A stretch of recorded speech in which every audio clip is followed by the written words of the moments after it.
Welcome to our channel. In this video, we'll guide you through the simple steps to log in to your PenFed Credit Union account, specifically tailored for military families. Let's get started. Step 1. Open your web browser. Begin by launching your preferred web browser on your computer or mobile device. Step 2. Navigate to the PenFed website. Type in the URL www.penfed.org and hit enter. This will take you to the official PenFed Credit Union homepage. Step 3. Locate the login button. Once the homepage loads, find the login button. This is typically located in the upper right corner of the screen. Step 4. Select your account type. Click on the login button, then select the type of account you wish to access, whether it's for personal banking, business accounts, or credit cards. Step 5. Enter your username.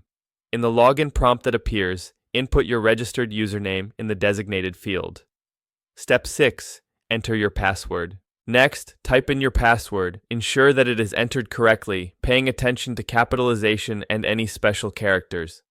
Step 7. Complete any additional security steps. If prompted, complete any additional security verification steps, such as a two-factor authentication code sent to your mobile device or email. Step 8. Click on the login button. After entering your username and password, click the login button to access your account. Step 9. Troubleshooting login issues. If you experience any issues logging in, use the Forgot Username or Forgot Password links available on the login page to recover your credentials. Step 10. Navigating your account. Once logged in, you can easily navigate through your account to manage your finances, view transactions, or apply for loans. Thank you for following along with our step-by-step guide on how to log in to PenFed Credit Union for military families. Don't forget to subscribe to our channel and like this video for more helpful tips.